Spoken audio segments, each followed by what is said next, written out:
धार्मिक व्यक्ति का कोई ना तो संगठन होता है, ना कोई परिवार होता है, ना कोई मित्र होता है, ना कोई पिता और ना कोई भाई।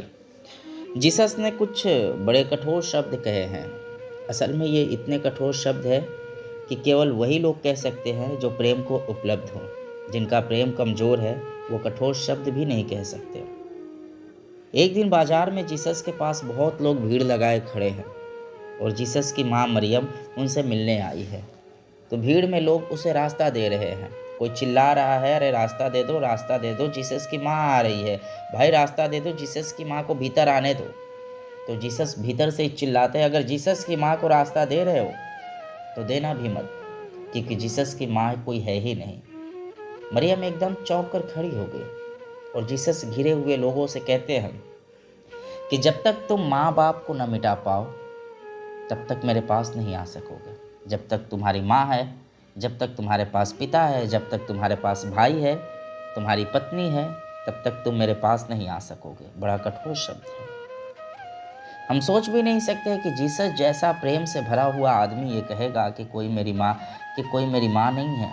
कौन मेरी माँ है? मरियम चौंक कर खड़ी हो गई और जीसस कहते हैं कि क्या तुम इस स्त्री को मेरी माँ कहते हो? कोई मेरी माँ नहीं है। और ध्यान रहे, अगर तुम्हारी माँ हो अभी तो तुम मेरे पास नहीं आ सकोगे। क्या है मामला? असल में जो लहर लहर से संगठित हो रही है वो सागर के पास न जा सकेगी।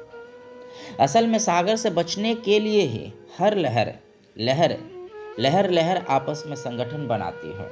सागर से बचने के लिए लहर लहर आपस में संगठन बनाती है। अकेली लहर को ज़्यादा डर मालूम पड़ता है कि कहीं खो ना जाऊं, कहीं खो ना जाऊं। खो रही है लहर तो 10-5 लहरें इकट्ठे हो जाए तो थोड़ी हिम्मत बनती है, थोड़ा संगठन हो गया तो थोड़ी भीड़ हो गई। इसलिए आदमी क्राउड में रहना पसंद करता है, भीड़ में जीना पसंद करता है, अकेले में घबराता है, क्योंकि अकेले में बिल्कुल अकेली लहर रह जाती है जो दोनों तरफ से फिसल रही है, गिर रही है, मिटने के करीब पहुंच रही है। इसलिए संगठन बनाता है, इसलिए श्रृंखला बनाता है। बाप कहता है कि मैं मिट जाऊंगा, कोई फिक्र नहीं, बेटे को छोड़ जाऊंगा। लहर कहती है कि मैं मिट जाऊंगी, लेकिन मैं एक छोटी लहर उठाया जाती हूँ, वो तो जिएगी, मेरी श्रृंखला रहेगी, मेरा नाम रहेगा। इसलिए बाप को बेटा न होने पर बड़ा दुख होता है, क्योंकि वो अमृतत्व का कोई इंतज़ाम नहीं कर पाया। वो तो मिटेगा, लेकिन वो एक दूसरी लहर को पैदा न कर पाया जो आगे चलती चली जाए, जो कम से कम इतना तो कहे कि उस लहर से पैदा हुई थी। वो लहर मिट गई, कोई बात नहीं, लेकिन एक लहर पीछे छोड़ गई है। इसलिए आपने ध्यान कभी दिया होगा या ना दिया होगा, जिन लोगों के जीवन में कोई सृजनात्मक गतिविधि होती है, जैसे कोई पेंटर, कोई चित्र बनाने वाला, कोई अभिनेता, कोई संगीतज्ञ, कोई कवि, कोई लेखक, उनको बेटा पैदा करने में उतनी फिक्र नहीं होती। इसका कुल कारण इतना है कि वे बेटे की सब्स्टिट्यूट को पा जाते हैं। उनको पेंटिंग जिंदा रहती है, उनकी कविता जिंदा रहती है, उनकी मूर्ति जिंदा रहती है, उनको बेटे की कोई फिक्र नहीं। इसलिए वैज्ञानिक, चित्रकार, मूर्तिकार, लेखक, कवि उतनी फिक्र नहीं करते बेटे बगैर क्यों। उसका और कोई कारण नहीं है, उन्होंने एक दूसरा बेटा पा लिया है। उन्होंने एक लहर पैदा कर दी है जो जिंदा रहेगी, और आपसे ज़्यादा देर तक टिकने वाला बेटा पा लिया है, क्योंकि जब आपके बेटे खो जाएंगे तब भी उनकी किताब रहेगी। इसलिए साहित्यकार बहुत फिक्र में नहीं रहता, उनको बेटा हो जाए, उनको संतति हो जाए, उनकी चिंता नहीं रहती। इसका मतलब ये नहीं है कि वो निश्चिंत है। इसका कुल मतलब इतना ही है कि उसको थोड़ी लंबी देर तक टिकने वाली लहर मिल गई है। अब वो फिक्र छोड़ दिया है छोटी लहरों की, इसलिए परिवार में वो उत्सुक नहीं है। उसने और तरह के परिवार बना लिया है, वह भी उतनी ही अमरता की चेष्टा में लगा हुआ है। इसलिए साहित्यकार कहेगा कि धन खो जाएगा, संपत्ति खो जाएगी, लेकिन शास्त्र रहेगा, उसकी वही आकांक्षा है। शास्त्र भी खो जाते हैं, कोई शास्त्र नहीं रह जाता। हाँ, थोड़ी ज़्यादा देर तक रहता है। कितने शास्त्र खो गए, कितने शास्त्र रोज खोते चले जाएंगे, सब खो जाएगा। असल में लहरों की दुनिया में कितनी ही लंबी कोई लहर चली जाए, खोएगी ही। लहर होने का मतलब ही है खोना। लंबाई का कोई फर्क नहीं पड़ता कि कितनी लंबी लहर है, खोना ही है आपको, खो जाएंगे आप।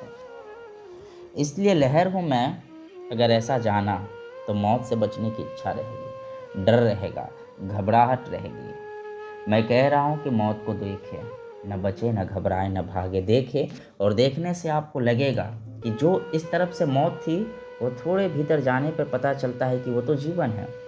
तब लहर सागर हो जाती है, तब मिटने के भय मिट जाता है, तब वो सख्त फ्रोजन बर्फ नहीं बनना चाहती, तब वो जितनी देर आकाश में नाचती है सूरज की रोशनी में खुश है, और जब विश्राम करती है तब विश्राम में खुश है। इसलिए वो जीवन में खुश है और मृत्यु में खुश है, क्योंकि वो जानती है कि जो है वो न तो जन्मता है और न मरता है, और जो है वो है। रूप बदलते रहते हैं, रूप बदलते चले जाते हैं। हम सब भी चेतना के सागर पर उठी लहरें हैं। हम में से कुछ बर्फ हो गए हैं, अधिक बर्फ हो गए हैं, अहंकार बर्फ है, सख्त पत्थर की तरह। कितना आश्चर्य है कि पानी जैसा तरल चीज बर्फ जैसी, पत्थर जैसी कठोर हो सकती है। पानी जैसी तरल चीज पर पत्थर जैसी कठोर हो सकती है। अगर जमने की आकांक्षा पैदा हो जाए तो चेतना जैसी तरल चीज जमकर अहंकार, ईगो बन जाती है। अगर जमने की इच्छा पैदा हो जाए, और हम सब जमने की इच्छा से भरे हुए हैं, इसलिए हम बहुत तरह के उपाय करते हैं कि कैसे जम जाए। पानी के बर्फ बनने के नियम हैं, आदमी के अहंकार बनने के भी नियम हैं। पानी को बर्फ बनना पड़े तो ठंडा होना पड़ता है, समझ रहे हैं आप? पानी को बर्फ बनना पड़े तो ठंडा होना पड़ता है, उष्णता खोनी पड़ती है, ठंडा ठंडा ठंडा हो जाना पड़ता है, और जितना ही ठंडा हो जाता है उतना ही सख्त होता चला जाता है। और जिस आदमी को अहंकार बनना है उसको भी ठंडा होना पड़ता है, वार्मथ खोनी पड़ती है, गर्मी खोनी पड़ती है। इसलिए आपने देखा है, हम कहते हैं कि हॉट वेलकम, गर्म स्वागत। इसका मतलब आप समझते हैं, स्वागत हमेशा ही गर्म होता है। कोल्ड वेलकम का कोई मतलब ही नहीं होता, ठंडे स्वागत का कोई मतलब ही नहीं होता। प्रेम का अर्थ ही गर्मी है, प्रेम का अर्थ ही गर्मी है। ठंडे प्रेम का कोई अर्थ ही नहीं होता। प्रेम ठंडा होता ही नहीं, उष्णता है उसमें। असल में जीवन में उष्णता है, मौत है। इस फर्क को समझ लेना चाहिए।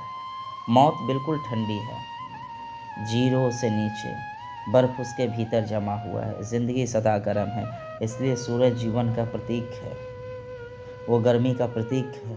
सुबह वो उगता है और मौत विदा हो जाती है, सब गर्म उष्ण हो जाता है, फूल खिल जाते हैं, पक्षी गीत गाने लगते हैं। उष्णता जीवन का प्रतीक है, ठंडक मौत का। तो जिसको अहंकार बनना है उसको ठंडा होना पड़ता है, और ठंडा होने के लिए वे सब चीज़ें खोनी पड़ती है जो गर्म करती है, व्यक्तित्व को उष्मा देती है। उन सबको खोना पड़ता है। जैसे प्रेम ऊर्जा देता है, घृणा ठंडक देती है। प्रेम छोड़ना पड़ता है, घृणा पकड़नी पड़ती है। दया सहानुभूति गर्मी लाती है, कठोरता निर्दयता ठंडक लाती है। जैसे पानी के जमने के नियम है, वैसे मनुष्य के मन के जमने के भी नियम हैं। नियम वही है, ठंडे होते चले जाए। हम कहते हैं ना कि कभी किसी आदमी को बिल्कुल ठंडा आदमी है यार, कोई उसमें गर्मी नहीं है, पत्थर की तरह हो जाता है वो। ध्यान रहे, जितना गर्म होता है उतना तरल होता है, लिक्विडिटी होती है, बहाव होता है जीवन में।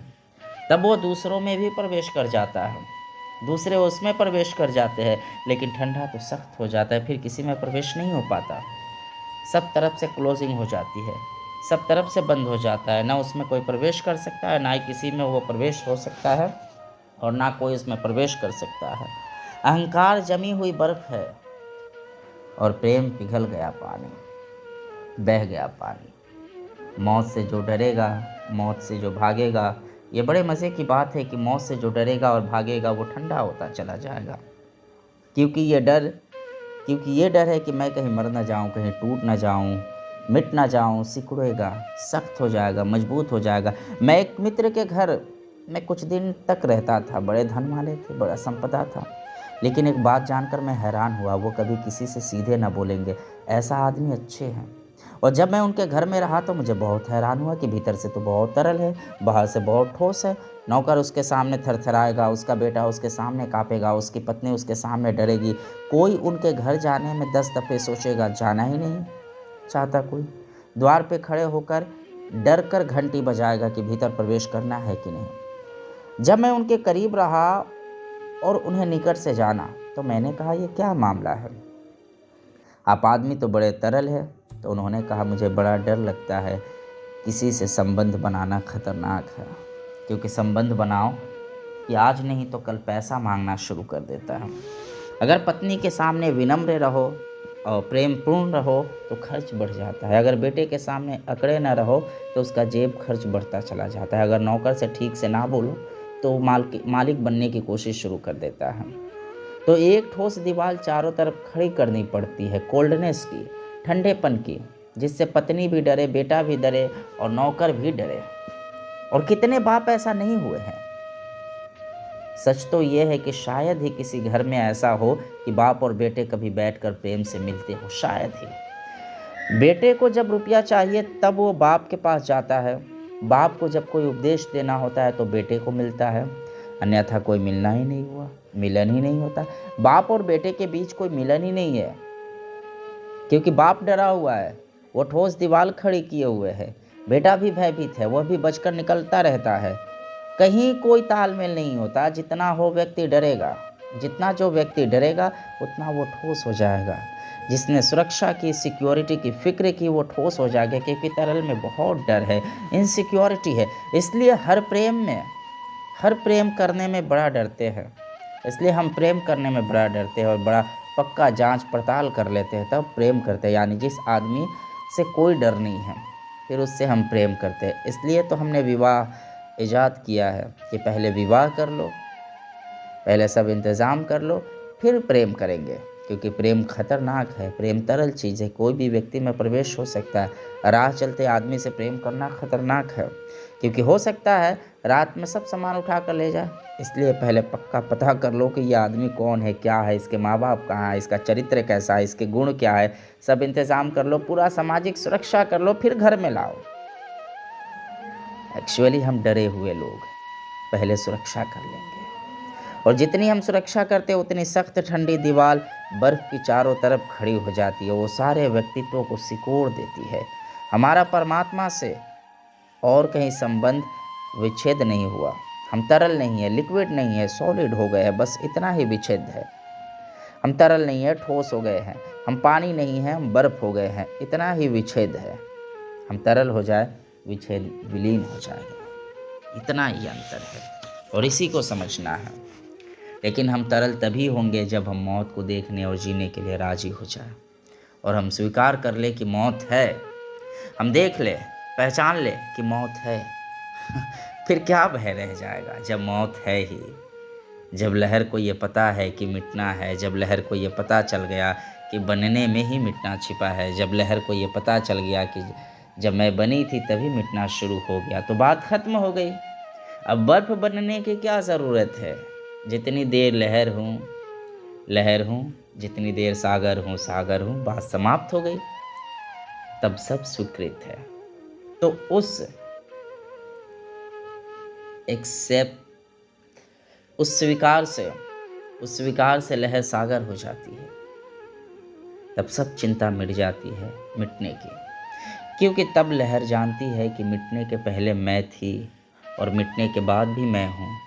मैं की ही तरह नहीं, असीम सागर की तरह। और